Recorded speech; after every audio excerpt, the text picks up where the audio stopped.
They took off in darkness. 31 Marine F4U Corsairs, 23 Royal New Zealand Air Force P-40 Kitty Hawks, 22 Navy F-6F Hellcats, and a formation of Army B-24 bombers lifting from Torokina Airfield on Bougainville. The date was December 17, 1943. The target was Rabaul, the fortress at the northeastern tip of New Britain that Japanese forces had transformed into the most heavily defended position in the South Pacific. For nearly 2 years, Rabaul had been untouchable. 5 airfields, 367 anti-aircraft guns. Simpson Harbor, called the Pearl Harbor of the Southwest Pacific, sheltered cruisers, destroyers, and submarines. Underground tunnels carved into volcanic rock protected supplies and personnel. Over 100,000 Japanese troops garrisoned the base. Allied bomber crews who had attacked from high altitude spoke of it with respect bordering on fear. The anti-aircraft fire was so dense, it looked like you could walk on it. But something fundamental had changed. The Allied advance up the Solomon Islands had brought Bougainville within range. For the first time, single-engine fighters could reach Rabaul from land bases. They didn't need carriers. They didn't need to worry about fuel for the return trip over empty ocean. They could bring the fight directly to the Japanese, over their own territory, at the altitude where Zeros had always dominated. Major Gregory Boyington, commanding Marine Fighting Squadron 214, the Black Sheep, called over the radio as the formation approached. "Come up and fight." He was taunting them. The Japanese had to respond. Their entire defensive doctrine depended on intercepting Allied aircraft before they could attack the base. If the fighters stayed on the ground, the bombers would destroy the airfields unopposed. Edward Chikaki Honda answered. He was a Nisei from Hawaii who had ended up wearing a Japanese uniform, working as a radio operator at Rabaul. His voice crackled through the static. "Come on down, sucker." If you're enjoying this deep dive into the story, hit the subscribe button and let us know in the comments from where in the world you are watching from today. The Japanese launched everything they had. Zeros climbed from Rapopo, Vunakanau, Lakunai, Tobera, and Keravat, the 5 airfields ringing Rabaul. 70 fighters rose to meet the Allied formation, but the Americans and New Zealanders held the altitude advantage. They had climbed to 25,000 to 30,000 feet during the approach, higher than most Japanese fighters could efficiently operate. The Zeros struggled upward, engines labouring in the thin air, while above them the Allied fighters waited like circling predators. The first sweep of December 17th resulted in 7 Japanese fighters destroyed. 3 RNZAF P-42s were lost, 2 with their pilots. It was not the devastating victory the Allies had hoped for, but it proved the concept. Single-engine fighters could reach Rabaul, could fight over the base itself, and could survive. The Japanese had responded exactly as predicted, sending up their fighters to defend their fortress. They had no choice. If they didn't fight, the base would be destroyed from the air. 6 days later, the Allies returned. December 23, 1943. This time the fighter force was deliberately limited to 48 planes. Intelligence officers had calculated that the Japanese would be more likely to commit their fighters if they saw a smaller force. It was tactical psychology, making the target appear vulnerable enough to attack. The bombers went in first. The fighters followed as a sweep, arriving after the bombing run when Japanese interceptors would already be in the air, fuel running low, formations disrupted. 40 Zeros were climbing to chase the retiring bombers when the Allied fighters appeared above them. What followed was one of the largest air battles of the Pacific War. The Corsair was not supposed to be there. When the Navy accepted delivery of the F4U in July 1942, 7 months after Pearl Harbor, the aircraft represented the cutting edge of American fighter design. Powered by a Pratt & Whitney R2800 double Wasp 18-cylinder engine producing over 2,000 horsepower, the Corsair could fly faster than 400 miles per hour. It was the first single-engine American fighter to exceed that speed. 6 50-caliber Browning machine guns provided firepower that could saw a Zero in half, but carrier operations exposed fatal flaws. The engine was so large that Chance Vought engineers had designed distinctive inverted gull wings to give the propeller adequate ground clearance while keeping the landing gear short. The cockpit sat far back on the fuselage, behind the wing and behind the massive engine. Pilots approaching a carrier for landing couldn't see the deck ahead of them. They had to fly a curved approach, looking out the side, trying to judge their position relative to the deck. The long nose blocked all forward visibility at the critical moment of touchdown. The landing gear was stiff. When a Corsair hit the deck hard, which happened frequently given the poor visibility, it bounced. The bounce could send the aircraft over the arresting cables and into the crash barrier, or worse, off the angled deck into the ocean. The stall characteristics were vicious. In slow flight near landing speed, the wing root stalled before the wingtips, causing the aircraft to drop a wing sharply and snap into a spin. Pilots called it the Corsair dance, and it killed men during training. By September 1943, the Navy had relegated most Corsairs to land-based Marine squadrons. The Marines didn't need carrier landings. They operated from rough airstrips carved from jungle and coral, places like Henderson Field on Guadalcanal, where the long takeoff run and high landing speed were less problematic. What the Marines needed was a fighter that could outperform the Zero, and the Corsair could do that. It was faster. It could outdive any Japanese fighter. It was more heavily armed. In level flight above 15,000 feet, it was more maneuverable than the Zero, despite being heavier and more powerful. The problem was psychological as much as technical. Marine pilots trained on Corsairs learned to respect the aircraft's quirks. The poor visibility meant you kept your head moving constantly, checking all quadrants, never relying on what was directly ahead because you couldn't see it anyway. The tendency to bounce on landing meant you flew a precise approach speed and touched down gently, accepting no margin for error. The vicious stall meant you never let your airspeed decay near the ground. Those who mastered these characteristics found themselves flying the most capable fighter in the Pacific.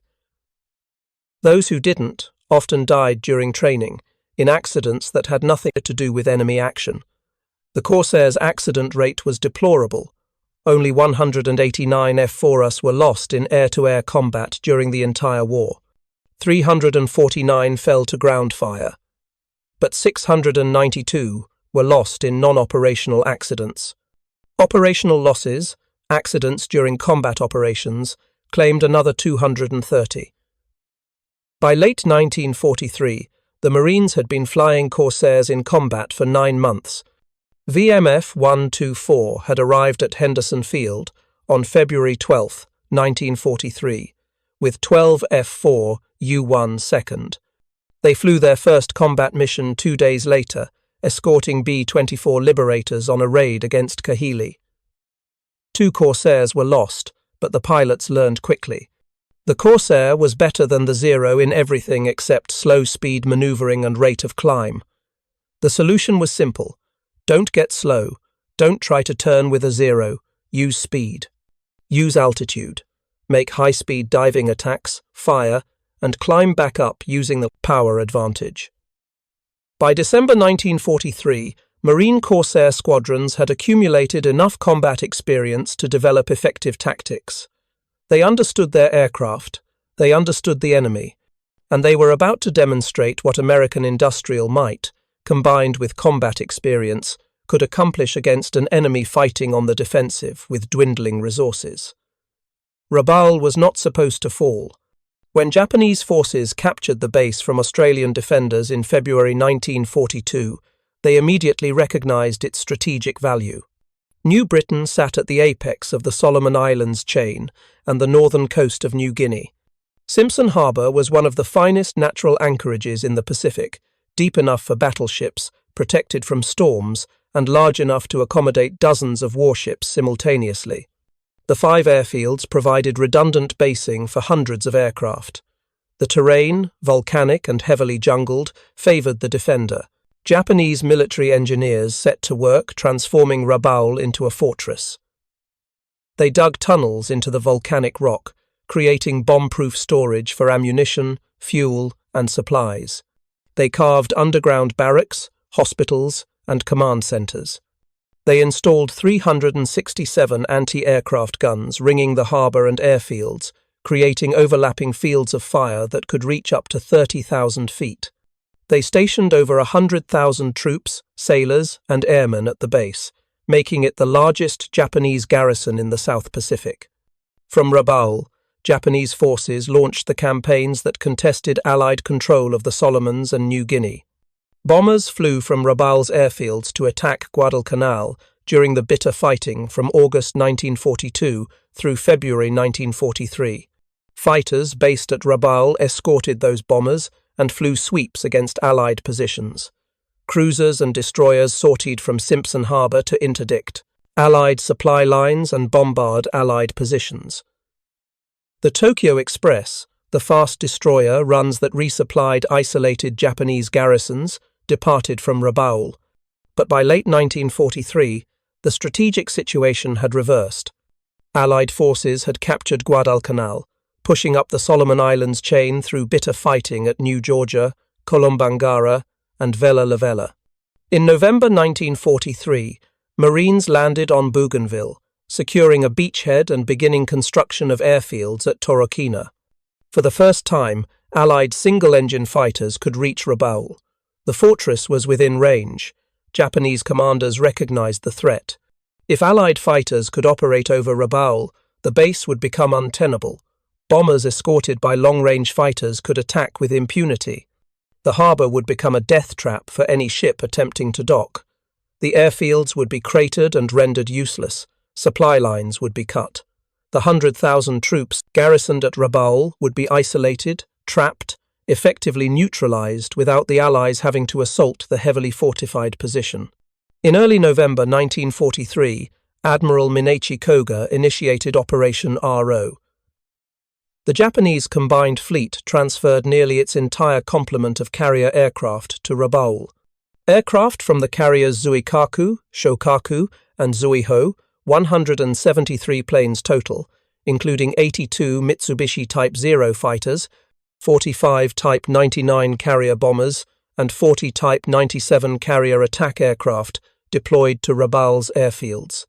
These were experienced carrier pilots, veterans of battles across the Pacific, men who had trained for years before the war began. It was a desperate gamble. Carrier aircraft operating from land bases gave up their mobility and concentrated striking power in exchange for defending a fixed position. The pilots, trained for carrier operations, now found themselves flying from jungle, airstrips, living in dugouts and tunnels, facing an enemy that was growing stronger every day. But Koga had no choice. The loss of Rabaul would unravel Japanese defensive positions throughout the region. The base had to be held.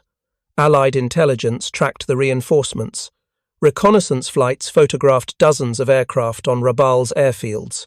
Radio intercepts confirmed the presence of carrier air groups. The Americans knew Rabaul was heavily defended. They knew the Japanese would fight desperately to hold the base. And they knew that within the next few weeks, Allied fighters and bombers would test those defenses in the largest sustained air campaign yet conducted in the Pacific War. The fighter sweep on December 23 destroyed 30 Japanese aircraft according to Allied claims. The Americans lost 3 F, 4 US, 3 F, 6 Fs, and 6 bombers. Japanese records do not match Allied claims exactly, as was common in the confusion of air combat, but the losses were severe, enough to be recorded in multiple unit diaries. More importantly, the engagement demonstrated a fundamental shift in the air war over Rabaul. The Japanese carrier pilots, veterans of battles from Pearl Harbor to the Coral Sea to Midway, found themselves fighting under conditions they had never trained for. Carrier operations emphasized coordinated attacks, with fighters escorting bombers in carefully planned strikes against enemy ships. The Zero's design reflected this doctrine. It was optimized for long range and maneuverability, able to escort bombers hundreds of miles from the carrier and engage enemy fighters in turning dogfights. But over Rabaul, the tactical situation was reversed. Japanese fighters were defending, not attacking. They had to climb to intercept Allied formations that held the altitude advantage. The Zeros struggled to reach 25,000 feet, their engines labouring in thin air, while above them Allied fighters waited with superior speed and diving capability. When the Japanese finally reached combat altitude, they were already at a disadvantage, fuel partially consumed, formations disrupted by the climb. The Corsair pilots exploited every advantage.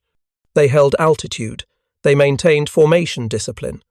When Zeros climbed to engage, the Corsairs dove through them, firing in high-speed passes, then climbing back up using their superior power. The Zeros' legendary maneuverability meant nothing if the Corsair never tried to turn with it. The Zeros' lighter wing loading and lower stall speed were irrelevant if the fight took place at 300 miles per hour instead of 150. Japanese pilots who had dominated the skies over China, who had swept aside outdated Allied fighters at the war's beginning, who had been told their aircraft represented the pinnacle of fighter design, encountered American pilots flying American aircraft that simply would not fight on Japanese terms. The Americans refused to dogfight. They refused to get slow. They attacked from above, dove through Japanese formations, and climbed away before the Zeros could respond effectively. The pattern repeated on Christmas Eve. Another Allied raid, another air battle. The Japanese launched interceptors. Allied fighters engaged them at high altitude. More Japanese aircraft fell from the sky. The pilots who survived landed at Rabaul's cratered airfields, climbed out of their Zeros, and tried to make sense of what was happening. They were losing, not because their aircraft were inferior, though the Zeros' light construction and lack of armour were becoming evident, not because they lacked courage or skill. They were losing because the tactical situation, the strategic reality, the entire operational environment worked against them. Navy carriers operating in Task Group 50.3 struck Rabaul on December 25th and again on January 1st, adding carrier-based fighters and bombers to the relentless pressure. The carriers Essex, Bunker Hill, and Independence launched strikes, while Japanese fighters were already engaged with land-based attackers. The coordination was deliberate. Allied commanders were bleeding the Japanese air strength through attrition, forcing them to launch fighters repeatedly, wearing down pilots and aircraft through continuous combat. Between Christmas and New Year's Day, Allied crews claimed 74 Japanese planes shot down. Again, Japanese records show lower losses, but the trend was undeniable. Rabaul's air strength was being systematically destroyed. The carrier air groups that Admiral Koga had sent to reinforce the base were being ground down in a battle of attrition that Japan could not win. Every pilot lost represented years of training that could never be replaced. Every aircraft destroyed took weeks or months to replace, if replacement was possible at all given Japan's strained industrial capacity. The fortress that was supposed to be impregnable was being reduced by air power alone. Major Gregory Boyington led another fighter sweep to Rabaul on January 3, 1944. He was chasing history. With 25 confirmed victories, he was tied with Captain Joe Foss and World War I ace Eddie Rickenbacker for the American record. One more kill would make him the highest-scoring American fighter pilot of all time. The Black Sheep Squadron had been fighting over Rabaul for weeks. They knew the approaches, knew the Japanese tactics, knew that every mission over Simpson Harbor meant fighting against veteran pilots over their own territory with nowhere to go, if your aircraft was damaged except the ocean or Japanese-held jungle. The Japanese saw them coming. Approximately 70 fighters launched from Rabaul's airfields. This was the defensive doctrine in its purest form. Launch everything. Gain altitude. Intercept the attackers before they could damage the base. The sky over Simpson Harbor became a chaotic furball of aircraft, Corsairs and Zeros twisting and diving, tracers arcing through the air, aircraft streaming smoke and falling toward the water below. Boyington charged down into the Japanese formation. He poured a long burst into the first Zero that approached. The aircraft burst into flames. Several pilots saw it go down. It was his 26th victory. the new American record. But the moment of triumph lasted seconds. Boyington found himself alone in the low-level haze where approximately 20 Japanese fighters were waiting. He was separated from his wingman, separated from the squadron, flying alone against overwhelming numbers. His Corsair took hits. The controls grew sluggish. Smoke filled the cockpit. He managed to coax the damaged aircraft toward the coast, fighting to maintain altitude, knowing that ditching in the water near Rabaul meant capture or death. The Corsair wouldn't stay airborne. Boyington put it down in the ocean and scrambled out as Japanese fighters strafed the wreckage. He survived the water landing. He survived the strafing. A Japanese submarine picked him up hours later. He spent the rest of the war as a prisoner, learning in captivity that he had been awarded the Medal of Honor. Back at base, the Black Sheep Squadron waited. Boyington had gotten his record kill. Everyone had heard it on the radio. The Marine Corps and Navy photo sections had cameramen ready to record his return, the victorious ace coming home after breaking the American record. But he didn't return. Hours passed. The realization settled over the squadron. Their commander was gone, shot down over Rabaul on what should have been his greatest day.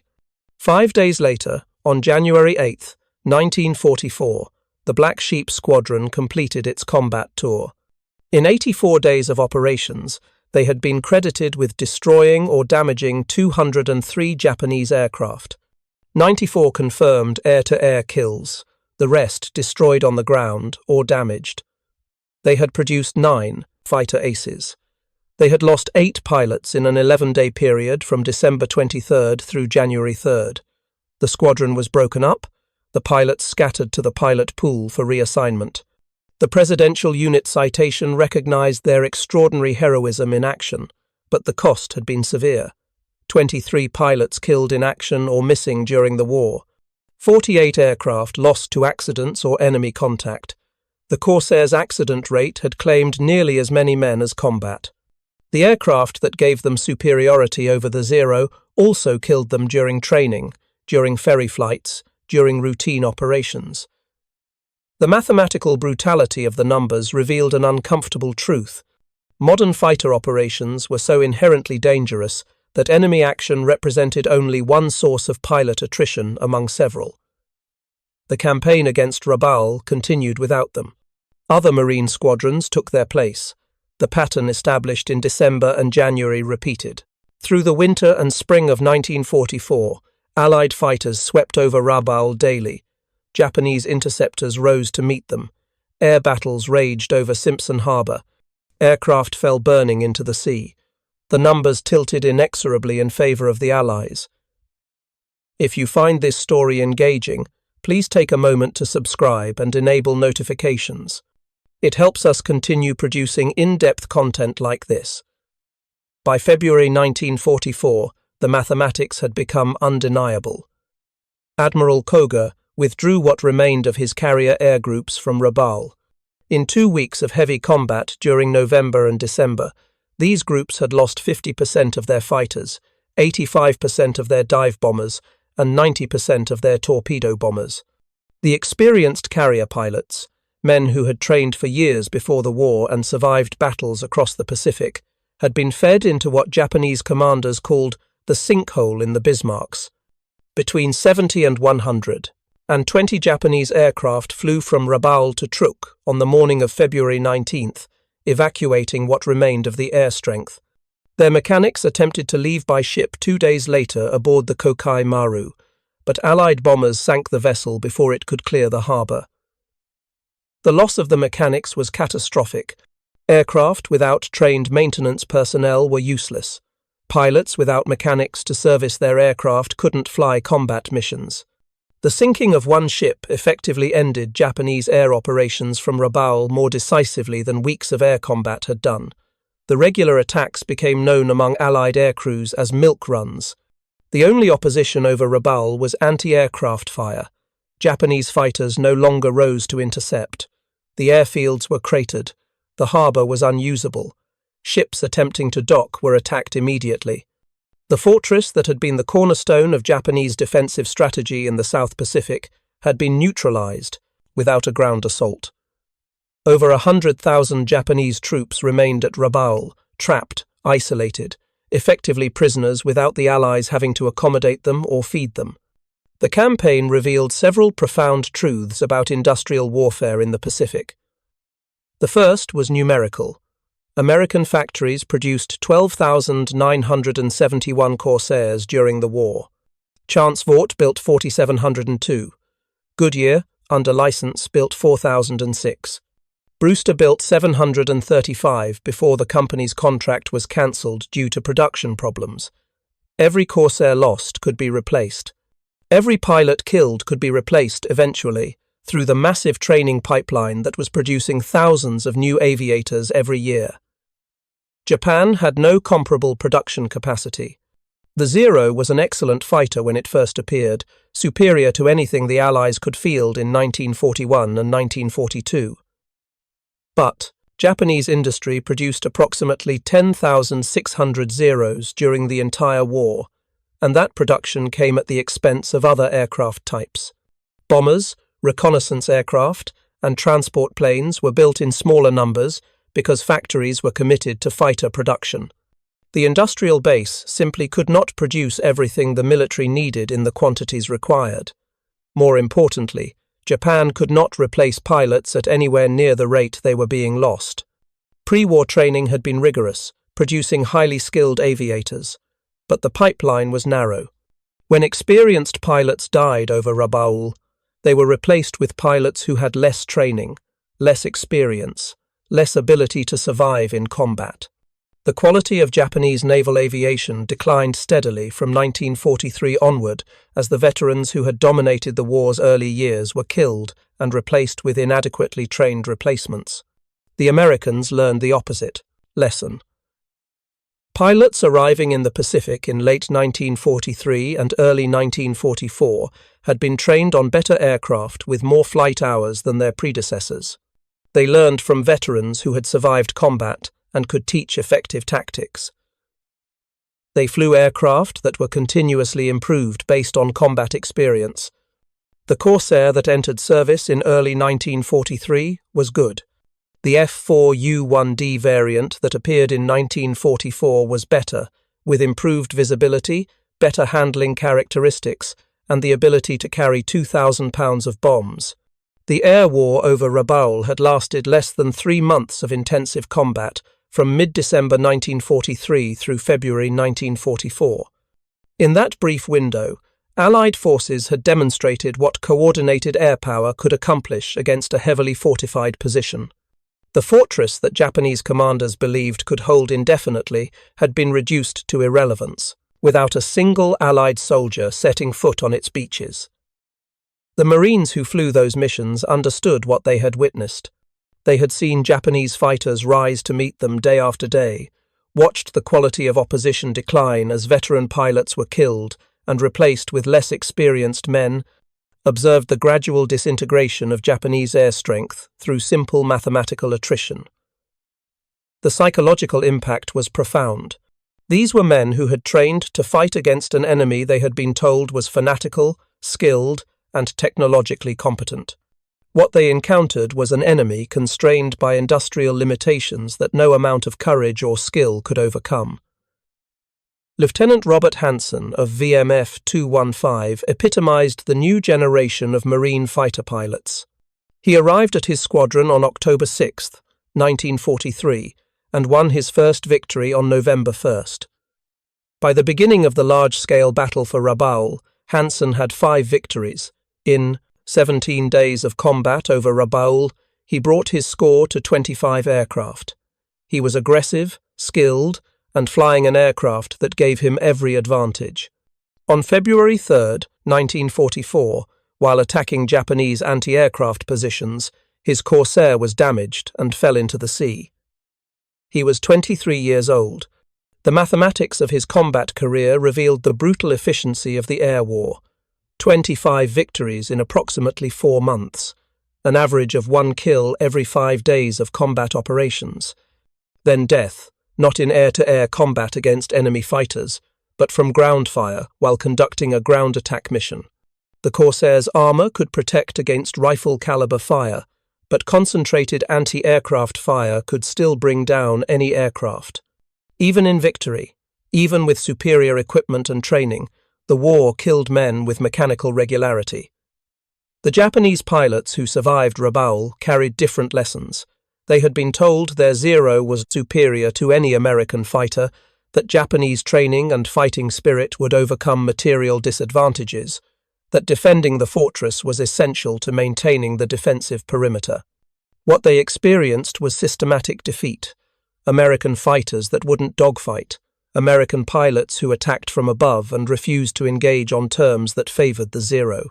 American industrial capacity that replaced losses faster than Japanese industry could produce new aircraft. One captured Japanese pilot, interrogated after the war, described the psychological impact of fighting over Rabaul. He said the daily raids broke something in the pilots who survived. Each morning they climbed into their Zeros, knowing the Americans would come. Each afternoon they landed, if they landed, and counted how many of their squadron mates hadn't returned. Each evening they received replacement pilots who had trained for 6 months instead of 2 years, boys who would be dead within a week. The Trend, certainty of eventual defeat, settled over Rabaul like the smoke from burning aircraft. By mid-1944, the Corsair had established an 11-to-1 kill ratio in the Pacific. For every Corsair lost in air-to-air combat, 11 Japanese aircraft were destroyed. The ratio reflected superior aircraft performance, superior pilot training, superior tactics, and superior numbers. But it also reflected something more fundamental.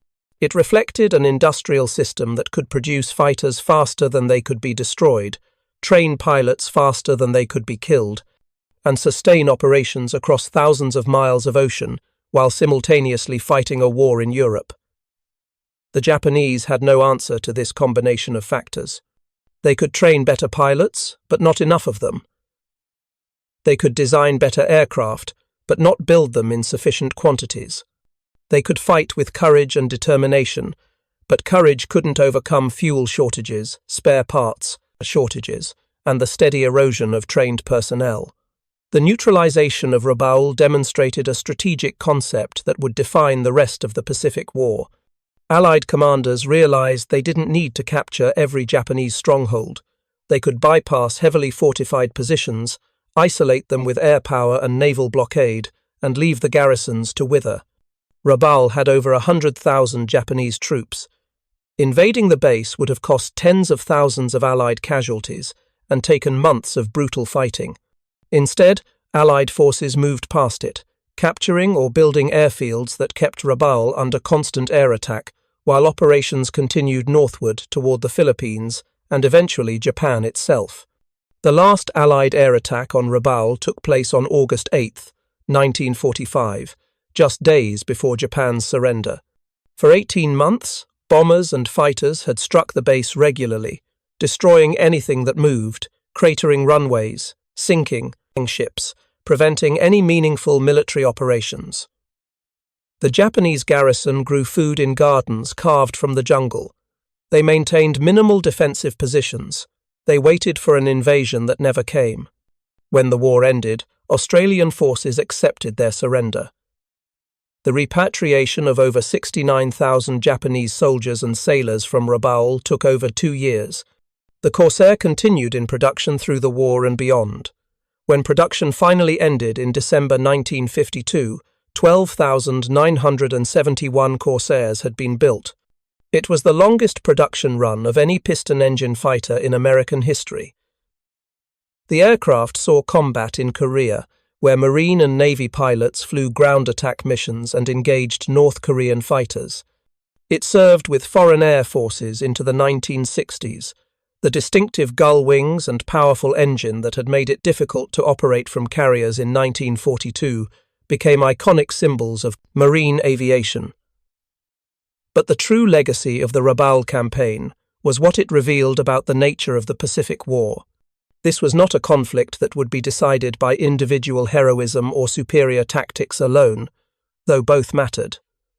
It was industrial warfare on a scale unprecedented in human history. The side that could produce more aircraft, train more pilots, build more ships, and sustain operations across vast distances would win.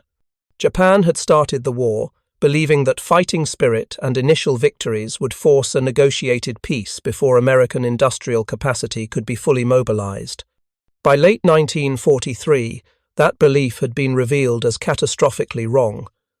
American factories were producing aircraft at rates that seemed impossible. The Willow Run plant in Michigan, built by Ford Motor Company, produced one B-24 Liberator bomber every 63 minutes at peak production. The entire facility covered 67 acres under one roof. Workers who had been building cars in 1941 were building four-engine bombers in 1943. The aviation industry employed over 2 million workers by 1944, including hundreds of thousands of women who had entered the workforce for the first time. Japan's aviation industry employed approximately 300,000 workers at peak production and struggled to produce 3,000 aircraft per month. American factories were producing more than 8,000 aircraft per month by mid-1944. The ratio was worse than 2-to-1. It was nearly 3-to-1, and the gap was widening. Every month, American production increased as new factories came online and existing facilities improved efficiency. Every month, Japanese production declined as raw material shortages worsened, and Allied submarines sank the ships carrying aluminum, rubber, and petroleum from Southeast Asia to Japanese factories. The pilots who fought over Rabaul in December 1943 and January 1944 were fighting with these realities behind them. The Marines flying Corsairs knew, even if they didn't articulate it explicitly, that they had the weight of American industry supporting them. The Japanese flying Zeros knew, with increasing certainty, that they were fighting a war their nation could not win. When Major Gregory Boyington returned from Japanese captivity in September 1945, he found himself famous. The Medal of Honor was waiting for him. The television rights to his story would eventually become the series Bar Bar Black Sheep, later renamed Black Sheep Squadron, though the show took considerable dramatic license with historical facts. He had become the highest-scoring Marine ace of the war with 28 confirmed victories. But he had also spent 20 months as a prisoner of war, enduring conditions that left physical and psychological scars he would carry for the rest of his life. The Black Sheep, who had survived the squadron's 84-day combat tour, scattered to other units. Some continued flying combat missions through the end of the war. Some were killed in subsequent operations. Some went home when their tours were complete, carrying memories of friends who hadn't returned, of aircraft falling burning into Simpson Harbor, of the daily grind of combat operations that wore down men and machines with mechanical efficiency.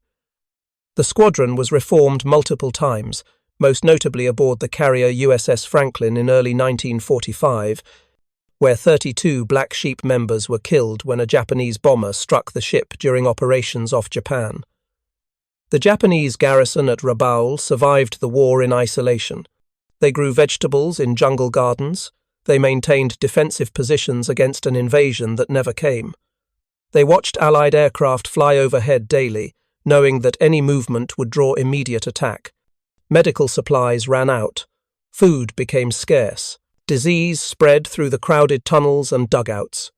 By the time Australian forces arrived to accept their surrender in September 1945, the garrison that had once numbered over 100,000 had been reduced by malnutrition, disease, and the slow grinding attrition of isolation. The fortress that was supposed to be impregnable, that had been defended by hundreds of fighters and thousands of anti-aircraft guns, that had sheltered the Japanese fleet and supported operations across the South Pacific, had been reduced to irrelevance by air power alone. No ground assault had been necessary. No invasion fleet had bombarded the defences. Allied forces had simply moved past Rabaul, cutting it off, bombing it regularly, and leaving it to decay while the war continued northward. This was the fundamental truth that the December 1943 fighter sweeps had begun to reveal. In industrial warfare between modern nations, material capacity determined outcomes more decisively than individual courage or tactical innovation. The Japanese pilots who climbed into their Zeros over Rabaul were brave. They were skilled. They were fighting for their nation with everything they had. But they were fighting with aircraft designed in the mid-1930s, produced in factories that couldn't meet demand. Flown by pilots whose training had been shortened because Japan couldn't afford the fuel and time to train them properly. The Marines who flew Corsairs over Rabaul had superior aircraft produced in overwhelming numbers by factories that operated 24 hours a day. They had training that included hundreds of flight hours. They had radios in every aircraft, enabling coordinated tactics. They had mechanics who could keep aircraft operational. They had supply ships that brought spare parts, fuel, and ammunition across thousands of miles of ocean. They had the industrial might of a nation that had converted its peacetime economy to war production with ruthless efficiency. When those first fighter sweeps departed Torokina Airfield on December 17, 1943, heading north toward Rabaul in the pre-dawn darkness, they were carrying more than bombs and bullets. They were carrying the weight of American industrial capacity, the culmination of training systems that produced thousands of pilots annually, the tactical lessons learned through months of combat. The Japanese who rose to meet them were defending a fortress that had already been made obsolete by the changing strategic reality of the Pacific War. Thank you for watching. For more detailed historical breakdowns, check out the other videos on your screen now, and don't forget to subscribe.